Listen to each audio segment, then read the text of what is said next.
Dimanche 24 décembre de l'an 2017. Bonjour à tous, bienvenue sur l'invité. Ce dimanche, la veille de la fête de Noël, nous avons le plaisir de recevoir pour vous Madame Moutiatou Toukourou. Elle est la présidente du Conseil national de l'Ordre des pharmaciens du Bénin.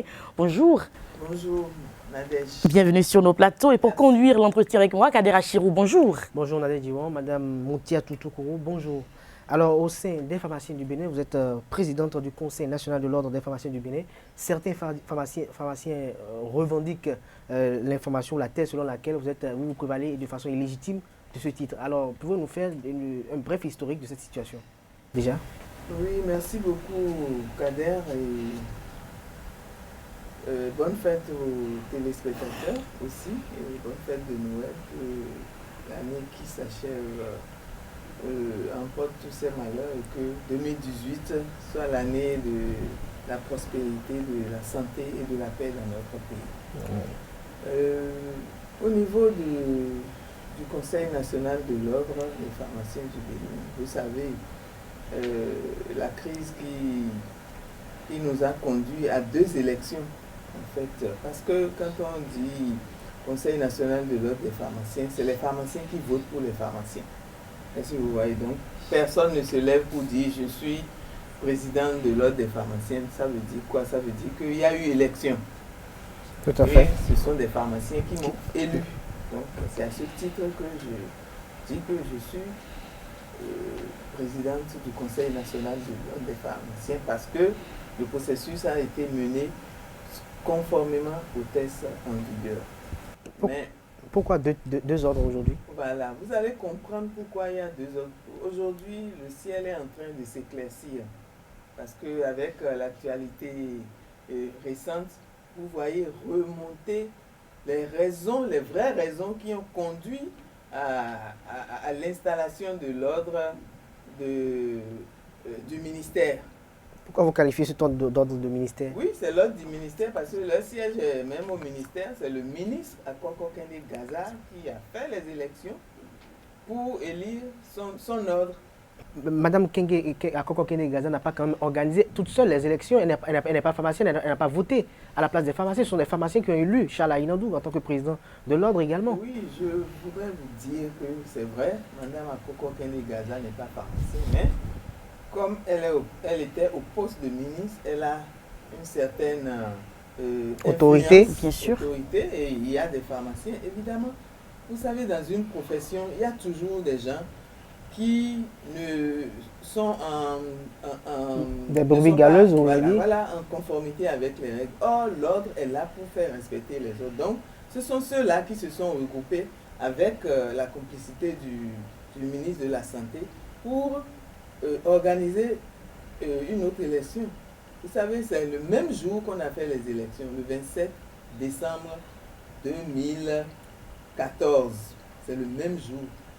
Si les images sont là, le nombre de pharmaciens qui ont voté dans notre camp est largement supérieur au nombre de pharmaciens qui ont été votés au niveau de l'ordre du ministère de la Santé et qui est principalement composé des pharmaciens fonctionnaires. Donc, ils sont sous la tutelle du ministère de la Santé. Les preuves sont là, je ne raconte pas des histoires. Si vous voulez, on va vous donner toutes ces. Donc, voilà. Moi, je suis élu par la majorité des pharmaciens. Voilà. Donc, vous avez été infiltré, l'ordre a été infiltré, il y a eu la crise qui s'en est suivie et ça n'aide pas forcément les pharmaciens à mieux contrôler le secteur. Oui, la crise. Les gens ont évoqué, ils ont jeté des écrans de fumée pour donner des raisons. Aujourd'hui, les vraies raisons sont en train de remonter parce que quand nous sommes arrivés en 2011 au Conseil national de l'Ordre des pharmaciens, nous avons voulu balayer notre secteur, nettoyer les écuries de GIAS. Ça veut dire quoi? Les brebis galeuses. Les gens qui introduisent des faux médicaments dans leur pharmacie, les pharmaciens qui vendent dans le secteur informel, nous les avons appelés. Nous avons sensibilisé pour dire, écoutez, on ne peut plus continuer comme ça. Arrêtez de faire des bêtises si on ne fait pas le ménage en notre sein, nous ne pouvons pas combattre les gens qui sont à l'extérieur. Donc c'est pour ça que nous avons commencé à dénoncer les pharmaciens qui salissent notre profession et dans le même temps à faire la sensibilisation pour le marché informel, pour Dantokpa, on fait des marches, on fait etc. Beaucoup de communication autour pour expliquer à nos populations que c'est dangereux d'aller sur ce marché-là. Alors, donc, comme vous le voyez aujourd'hui, ce marché, les fournisseurs de ce marché sont soutenus par un système. Et le système-là est au ministère de la Santé. Vous avez vu toutes les autorisations qui sont sorties après l'affaire Atao. Donc, ce système-là, nous, en dénonçant ces gens, nous les gênons.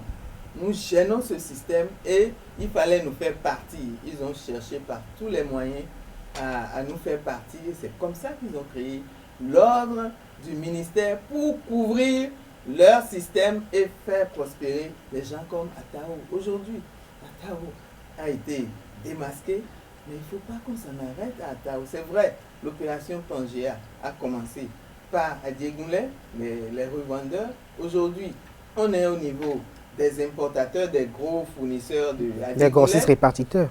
Adiegoulet, mais il faut aller plus loin. Le système qui a généré, qui a couvert Atao Renouveau doit être démasqué et nettoyé. Sinon, ça va continuer. C'est ce système-là. Vous voyez que ça ne change pas. Les ministres changent, mais le système persiste. Là, voilà, le système persiste. Et nous ne sommes pas d'accord, nous dénonçons ce système. C'est pourquoi on a créé un autre ordre pour qui s'entend, qui fait de la compromission avec eux pour pouvoir couvrir les arrières. Absolument. Alors vous avez suivi un peu les images de la situation ayant trait à Atao Mohamed Renouveau où la police a fait une perquisition chez lui, une première perquisition qui a été ratée et une seconde perquisition. Il y a eu plusieurs tonnes de médicaments qui ont été saisis dans votre chaire de présidente du Conseil national de l'ordre des pharmaciens du Bénin. Comment avez-vous vécu ces images-là? Vous voyez, c'est des images qui ne m'ont pas surprise. Parce que nous dénonçons ce fait-là depuis des années. Et nous avons sorti des archives dans lesquelles nous avons montré les vrais importateurs, les vrais fournisseurs de ce marché parallèle. Nous avons sorti ça. Nous avons montré aussi la complicité qu'il y a entre le système qui est au ministère de la Santé et l'ordre du ministère de la Santé. Nous avons montré ça. C'est des archives. Donc ce n'est pas aujourd'hui qu'on a fabriqué ça. Donc c'est des choses que nous dénoncions aujourd'hui. Ça nous réjouit que le président Talon mette la main sur ces gros fournisseurs-là. Mais il ne doit pas s'arrêter. Plusieurs tonnes de médicaments dans une maison. C'est même plus que la moisson de l'opération Pangea. Donc vous voyez que il y a de quoi s'inquiéter quand même. Oui, oui. Mais comment l'honorable ou le député Atao Mohamed Renouveau a pu s'infiltrer au sein de cette corporation? Il a eu la bénédiction, c'est quand même assez Il n'est pas fort. pharmacien de profession. Je vous dis qu'il y a des complicités partout. En notre sein, il y a des pharmaciens qui sont complices. Il y a le système du ministère qui est complice. C'est ça qui a généré Atao. Et comme nous dénonçons ce système-là, on veut nous faire partir. Et on a créé l'ordre du ministère qui couvre. Vous avez vu leur forum. Mais quand on sait tous les tests qui régissent quand même le statut d'un pharmacien, quel avantage les pharmaciens du camp de Atao ont quand même à soutenir cette initiative de faire prospérer le marché parallèle? Le marché parallèle, c'est un nid de corruption. C'est un nid de faux, de trafic de faux. Et quand on fait du faux, on s'enrichit impunément parce qu'il n'y a pas de contrôle, il n'y a rien. C'est ça. Ce n'est pas autre chose. C'est un nid de faux et de corruption. C'est pourquoi et les gens les couvrent. Parce que si tu es corrompu, tu peux sortir beaucoup d'argent pour empêcher ou bien...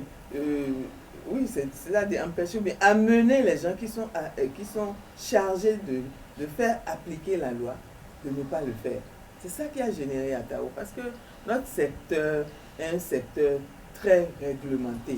Sur tout le parcours, le circuit du médicament, il y a des tests, il y a des règles.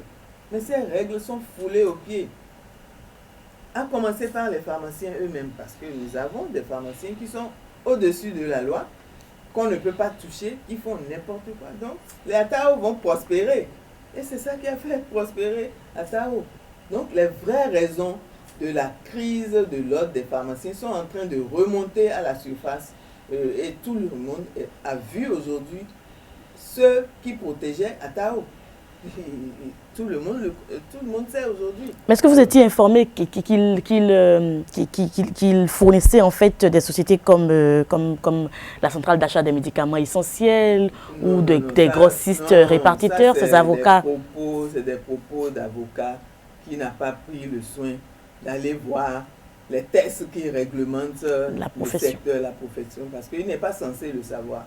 Il n'a qu'à aller voir. C'est lui-même qui a fourni les preuves pour abattre Atao, parce que, bon, quand on voit les autorisations qu'il a balancées sur les réseaux sociaux, c'est bien écrit que Atao n'est pas autorisé à vendre des médicaments. C'est dedans, c'est l'astuce que le système du ministère de la Santé a trouvé pour se couvrir, mais ils savent ce qui se passe. Ils savent ce que Atao fait avec ces autorisations-là. Ils savent que Atao ne respectait rien de ces autorisations et pourtant, il n'était pas inquiété. Vous avez vu des signatures d'autorisation d'enlèvement. Voilà. Est-ce que vous voyez le professeur Blanquiti? Il ne peut pas dire qu'il ne sait pas ce que Atao fait. Et pourtant, on continue de lui signer ces autorisations d'enlèvement sans aller voir ce que Atao enlève. Donc, c'est le système, ça. Parce que ça quitte quand même quelque part pour oui, retrouver dans les entrepôts des tonnes de médicaments. Oui. Ça a bien suivi un circuit. Ça suit, parce que la chaîne des douanes. La chaîne, je vous ai dit que le système de corruption est là et c'est ça qui a généré Atao. Aujourd'hui, il faut qu'on ne s'arrête pas à Atao. Il faut que le président de la République aille sur le système aussi pour voir là où il y a les zones d'ombre. On ne demande pas la mort du pécheur, mais il faut mettre la lumière sur le système, le système qui a permis de générer Atao. Et qui a couvert. Est-ce que vous voyez? Pour avoir des actions correctives. Quand on dit action corrective, je ne dis pas correction. Parce que si on corrige sans savoir pourquoi... Les fondements. Les fondements. Les actions correctives, ça veut dire on neutralise les germes qui ont sécrété ce système-là. Est-ce que vous voyez? Donc, c'est ça qu'il faut faire aujourd'hui. On a commencé par Adjegoulet. Maintenant, c'est les fournisseurs de Adjegoulet. Maintenant, il faut le système qui a couvert.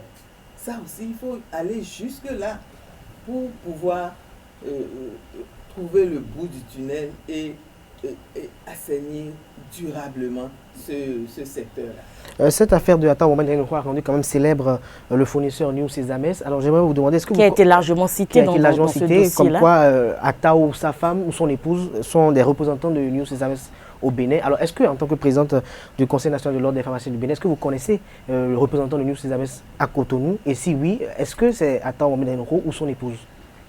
Vous savez, représentant ou pas représentant, Atao ni sa femme n'ont pas le droit de faire ce qu'ils faisaient là. Ça, c'est clair. Maintenant, nous disons que dans le circuit du médicament, comment ça se passe? Je crois que les gens l'ont dit et déjà redit. C'est parce que les avocats ne connaissent pas notre secteur, qu'ils avancent des idées qui ne tiennent pas le coup. Ils sont dans leur rôle, ils veulent défendre leurs clients. Non, oui, bon, ils défendent, mais il ne faut pas donner le bâton pour frapper ton client. Parce que quand tu sors et que tu parles en désordre, tu vas plonger ton client. Et tout de suite, oui, ça crée des problèmes. Parce que disent les tests? Avant que tout médicament soit commercialisé au Bénin, il faut une autorisation de mise sur le marché. Et ça, on appelle AMM, qui est délivré par le ministère de la Santé à travers la direction des pharmacies. Donc ça, c'est, on peut dire, l'État. Est-ce que vous voyez? Maintenant, sur l'autorisation, quand un laboratoire, et c'est médicament par médicament, et c'est pas parce qu'un laboratoire est agréé qui peut envoyer tous ces produits, non, c'est médicament par médicament. Conditionnement par conditionnement. Si un médicament, il y a 3 dosages, c'est les 3 dosages que tu enregistres. Est-ce que vous voyez? Donc l'autorisation est... C'est assez complexe. Et précise. Et précise. Maintenant, sur cette autorisation qu'on t'a donnée avec les médicaments, la liste des médicaments qu'on t'a autorisé à vendre au pays, on te liste les structures dans lesquelles tu peux commercialiser ces médicaments-là. Sur ton autorisation. Donc, le médicament ne doit pas se retrouver ailleurs que chez ces grossistes que le législateur ou bien l'autorité de régulation a cité. Alors, donc dans cette affaire, le laboratoire News et SAMES aussi aura des problèmes parce que il n'a pas respecté les clauses de l'autorisation qu'on lui a donnée. On l'a cité là où les médicaments doivent être. Et si on trouve ça ailleurs, il est en faute. Est-ce que vous voyez? Donc, à votre avis, nous, ça a quand même des liens avec Attao Wamenenho? Je ne sais pas. Non, moi, ça ne nous regarde pas. Donc, c'est le laboratoire qui est responsable de ces médicaments. Il y a intermédiaire, il n'y a pas intermédiaire. Ça, là, la preuve, c'est que les grossistes commandent directement au laboratoire. Personne ne s'adresse à Attao. Donc, Attao peut faire ces petits jeux ou bien jeux de mots. Mais d'où est-ce qu'il soit alors cette importante quantité alors de médicaments? Oui, ça vient de ça vient du système, bien sûr. Qui est installé. Attao est couvert sur toute la ligne. C'est ça. Et donc, pendant longtemps, il a prospéré. Il a prospéré. Et ça a pris de l'ampleur. Et puis, puisqu'il est député à l'Assemblée nationale, je crois que ça a joué également parce que c'est quand même assez influent ce titre de député à l'Assemblée nationale. Madame Moutia Toutokourou, je voudrais vous inviter à faire un exercice. Qu'entendez-vous par faux médicaments? Le faux médicament dans notre pays, dans nos pays, les pays africains, qui n'ont pas assez de moyens pour contrôler. Je vous ai parlé du système du circuit. Alors, si un médicament sort de ce circuit, ça veut dire qu'on ne peut pas faire confiance à ce médicament. Donc, c'est un faux médicament. Déjà que même le circuit formel, les autorités n'arrivent pas à bien contrôler ce circuit-là. Ce qui est une faiblesse, reconnaissons-le. Parce que le circuit formel aussi doit être contrôlé régulièrement. Et c'est ça qui va faire que même les laboratoires feront attention à ceux qui nous envoient dans nos pays.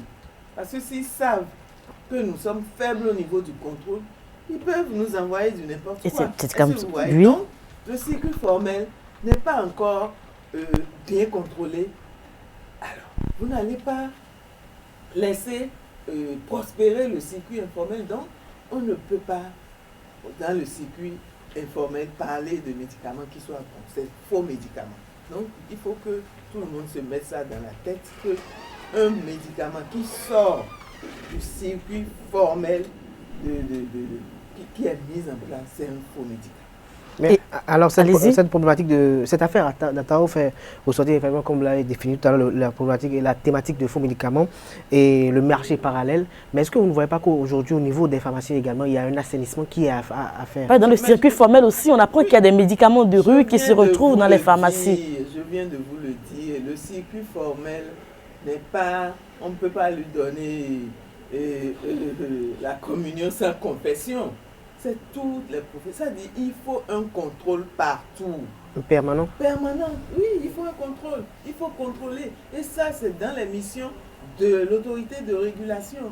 Et ils sont là pour ça, pour protéger les populations. Est-ce que vous voyez? Maintenant, parce que quand un médicament se retrouve dans le circuit formel, il y a une traçabilité. Quand vous allez moi, dans ma pharmacie aujourd'hui, vous prenez une boîte de médicaments. Sur la boîte, vous allez voir le grossiste qui m'a livré ça, le jour où il m'a livré. Donc, on peut revoir la date. Donc, on peut faire une traçabilité. Et Claire. même, vous allez chez le grossiste lui-même, il peut faire le même exercice jusqu'au laboratoire. Donc, on va situer les responsabilités. Est-ce que vous voyez? Donc, c'est ça une assurance.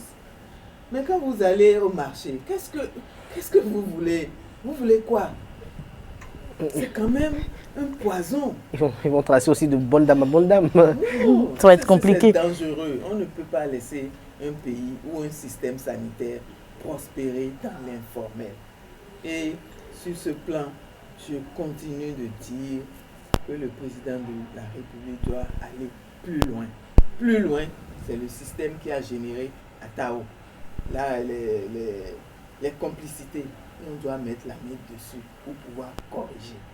Alors, Corriger oui. et prendre des mesures correctives. On corrige et on prend des mesures correctives. Pour qu'il n'y ait Ça plus jamais n'arrive ça, plus. voilà. Est-ce que vous voyez? Maintenant, je continue sur ce tableau-là. Aujourd'hui, on parle, vous entendez parler de réforme de la santé. Alors, la réforme de la santé, moi je veux que le président Talon réussisse. Mais on ne peut pas réformer un système pourri. Il faut nettoyer d'abord. Parce que quand vous avez une maison qui s'écroule, c'est ça avec des termites par-ci, par-là. Quand vous détruisez, il faut tuer les termites Bien sûr. pour construire autre chose. Parce que si Une vous nouvelle laissez fondation. les termites, il y aura encore, ils vont ronger ça de l'intérieur. C'est de ça qu'il s'agit. Les réformes, pour que les réformes prospèrent, il faut nettoyer les sécurités d'OGA dans le système sanitaire. Parce que dans les soins, dans un pays, les médicaments représentent au moins 70% de part. Parce que vous pouvez avoir des machines, des scanners, tout ce que vous voulez. Des équipements de Pour pointe. diagnostiquer.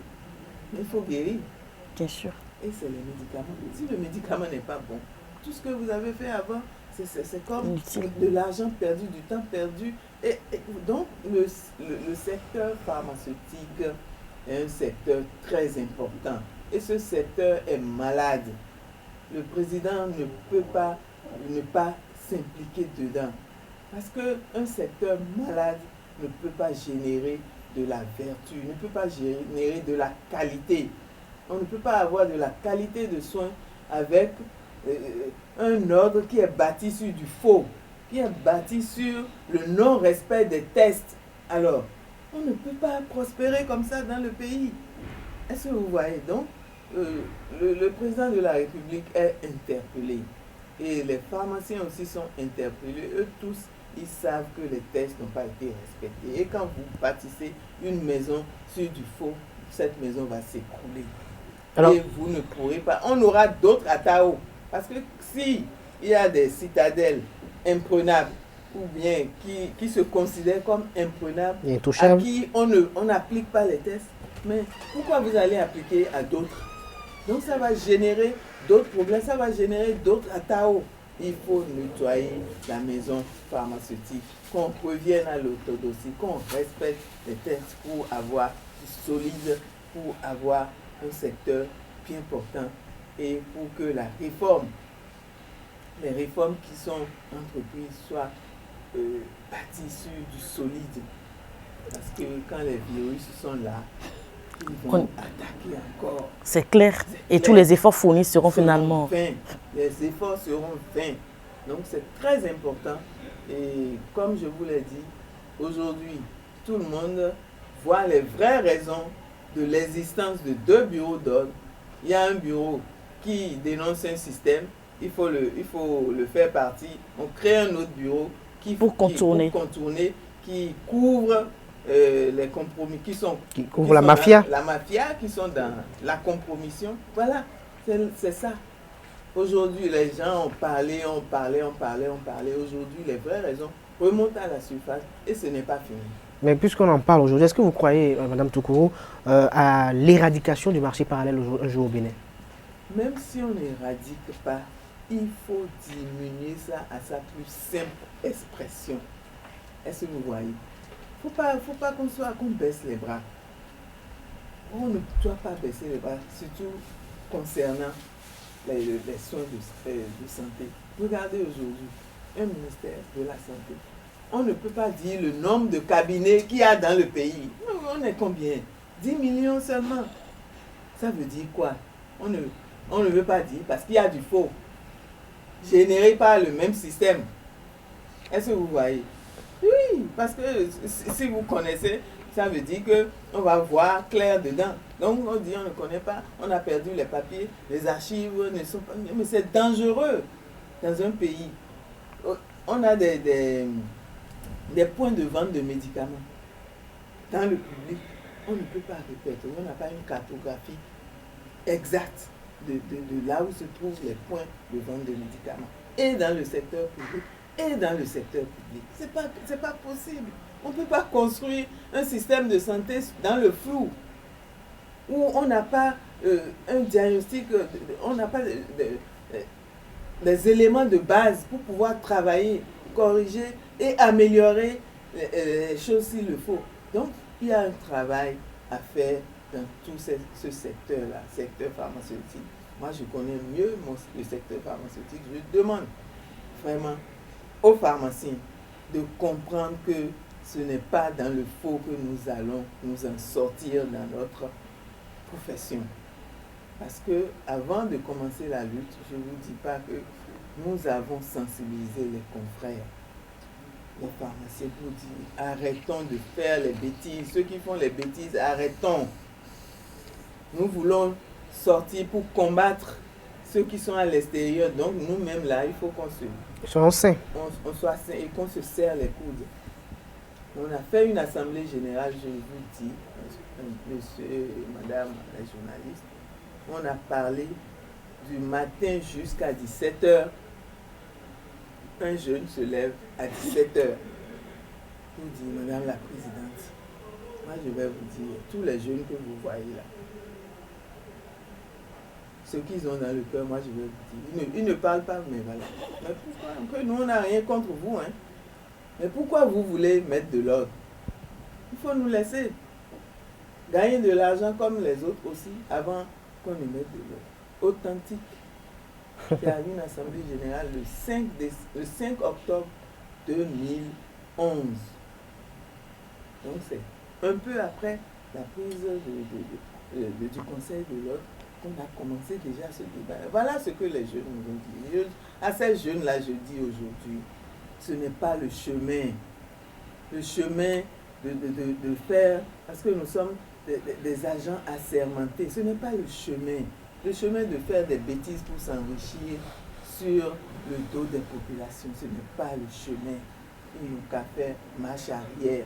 On ne peut pas voir le mal et dire, moi-même je vais faire le mal. Pour avoir quoi? L'argent là, ça contribue, ça ne fait pas le bonheur. Donc je demande aux jeunes de revenir à leur conscience, et parce que la profession, c'est eux qui ont encore la profession de nous sommes en train de partir. Nous voulons assainir, et pour assainir, sinon il y aura des milliers de Atao qui vont les étouffer. Vous voyez tout ce qu'on a pris. Est-ce qu'un pharmacien a ça? Aucun pharmacien n'a ça. Donc c'est les autres qui vont nous arracher notre profession. Vous les jeunes pharmaciens, arrêtez de croire qu'en faisant des bêtises, vous allez vous enrichir. C'est faux. Vous allez vous enrichir. Tout ce qui brille n'est pas de l'or, et vous allez détruire la profession. Donc aujourd'hui, il faut commencer par nous-mêmes. Il faut qu'on respecte les textes. Il faut que l'ordre retrouve son intégrité. On ne peut pas aller se mettre sous un système corrompu pour dire que nous sommes l'ordre. Ce n'est pas bon. On ne peut pas continuer comme ça.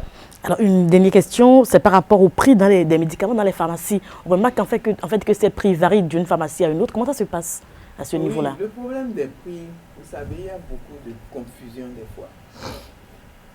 Tous les produits que vous trouvez dans une pharmacie, ce n'est pas des médicaments.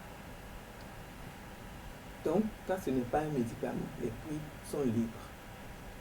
Lorsque ce n'est pas un médicament, Voilà. d'accord. Maintenant, c'est la parapharmacie. Là, les prix sont libres. Les médicaments, le prix est fixé par les autorités. Ce n'est pas le pharmacien qui fixe les prix. Quand vous achetez chez un grossiste, il vous livre la facture qui suit. Vous avez le prix de cession et vous avez le prix auquel vous devez vendre. Donc, vous n'avez qu'à copier ça et mettre ça sur.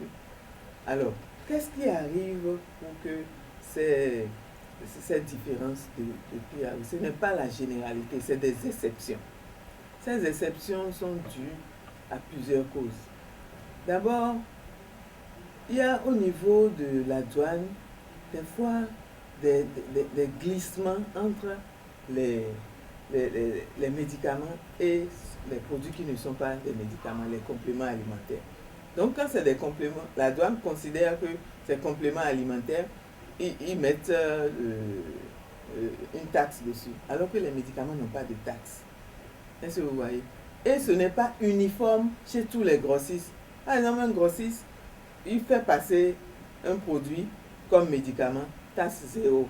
L'autre, on lui dit non, ce n'est pas un médicament, taxe 5% ou 10%. Vous voyez que... Il y a une différence déjà. Voilà, oui. Donc c'est en principe, régulièrement, la commission doit se réunir et corriger toutes ces dérives-là. Il y a un autre problème aussi. Quand les jeunes pharmaciens, évidemment, il y avait le désordre, mais ce n'est pas permis. Il y a une rupture au niveau de tous les grossistes au Bénin. Le jeune pharmacien qui arrive, il commande en France et il fait son prix, ce qui n'est pas, il ne peut pas faire comme ça. Il doit prendre le prix auquel le médicament est vendu au Bénin, est autorisé au Bénin. C'est à ça qu'il doit vendre. Maintenant, si tu veux mettre ça dans tes rayons, si tu commandes pour la personne, tu l'avertis. Écoute, il n'y en a pas au Bénin, je veux te commander ça. Il y a tel frais dans. Voilà. Et le produit vient, tu lui donnes. Tu ne mets pas ça dans tes rayons et mettre sur facture. un autre prix. Si tu veux mettre dans tes rayons, tu mets le prix du Bénin. C'est ce qui devrait se passer. Nous avons un prix qu'on appelle prix grossiste hors taxe, PGHT. C'est à ce prix-là qu'on applique des coefficients pour déterminer le prix auquel le grossiste va vendre au pharmacien et le prix auquel le pharmacien va vendre au public. Donc, c'est des coefficients qui sont déjà fixés. Maintenant, comment on a fixé ces coefficients-là? On a étudié la structure des prix. Quand le médicament quitte le laboratoire, qu'est-ce qu'on fait? Quelles sont les activités qu'on fait jusqu'au magasin du grossiste? Et on essaie de dire, donc ça peut représenter 1% du prix du médicament, 2%, tout ça. C'est des calculs comme ça, et frais d'approche. Alors, aujourd'hui, le PGHT là échappe à tout le monde au Bénin. C'est-à-dire, on n'a pas une structure. Qu'est-ce qui donne ce PGHT là? Comme on a fait ici au Bénin. Nous, ça nous échappe. Et c'est le gouvernement qui doit s'intéresser à ça. Pour voir qu'est-ce qu'on met dans cette structure jusqu'à obtenir ce PGHT et renégocier ce PGHT pour baisser les prix des médicaments dans notre pays. Donc, ça, c'est les prérogatives du gouvernement. Ils peuvent faire ça et s'imposer au laboratoire parce qu'on peut introduire ça dans les conditions d'autorisation de mise sur le marché. Un laboratoire qui n'accepte pas qu'on voit un peu ce qu'il met dans son PGHT là, on peut lui dire non, on ne t'autorise pas. C'est à cette seule condition que nous pouvons avoir des médicaments très chers. Et accessibles aux populations. Donc, la balle est dans le camp du gouvernement pour s'intéresser à ce PGHT. Vous avez quelque chose à dire pour conclure cet entretien? Ce que j'ai à dire, c'est que aujourd'hui, nous nous réjouissons que le ciel est en train de s'éclaircir petit à petit. nous sommes en train de voir remonter à la surface les causes, les systèmes qui génèrent le trafic des faux médicaments, l'explosion du secteur informel sont en train de remonter. Donc il faut qu'on attaque ces causes-là à la racine, qu'on corrige et qu'on prenne des précautions pour que ça ne revienne plus. Pour que la lutte soit pérenne. Et aujourd'hui aussi, nous n'avons pas encore atteint le bout du tunnel. Le bout du tunnel, c'est le système. Il faut s'attaquer maintenant au système. Et tout ce qui protège ce système, il faut s'attaquer à ça. Sinon, les gens ont tout fait de dire que c'est Atao seulement qui est indexé. Mais il y a bien d'autres personnes. Il y a bien d'autres personnes. Et il y a beaucoup de secteurs qui ont besoin d'être nettoyés chez nous. Le secteur, soi-disant, des représentants, des délégués médicaux. Il y a des tests, mais ils ne respectent pas et ils sont toujours protégés par le système. C'est tout ça qui génère le marché informel, qui génère le trafic des faux médicaments. Tout ça, il faut qu'on mette la lumière dessus, qu'on corrige pour qu'on puisse aller de l'avant. Quant aux pharmaciens, je nous invite à faire notre examen de conscience et à voir là où il y a le chemin. Le chemin, on ne peut pas emprunter un chemin tortueux et penser que nous allons prospérer. Non, nous ne pouvons pas prospérer. Il faut revenir à notre conscience, respecter les tests, faire respecter les tests pour que le secteur pharmaceutique retrouve sa lettre de noblesse, pour qu'on puisse accompagner les réformes qui vont être faites. Est-ce que vous voyez? Qu'on n'attende pas, qu'on tape aussi sur les pharmaciens, parce que ça va arriver.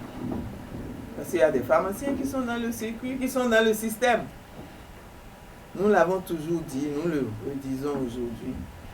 Faites attention, revenez à de meilleurs sentiments, revenez à l'orthodoxie, revenons aux prestations de serment que nous avons fait pour que notre profession puisse grandir à la satisfaction de nos populations. Merci à vous, Moutia Toutokourou. Je rappelle que vous êtes la présidente du Conseil national de l'Ordre des pharmaciens du Bénin. Merci d'avoir accepté notre invitation, Kader Achirou. Merci d'avoir conduit l'entretien avec moi. C'est donc la fin de l'invité. Nous retiendrons donc de cet entretien que le gouvernement du président Patrice Talon doit encore aller plus loin et assainir le système.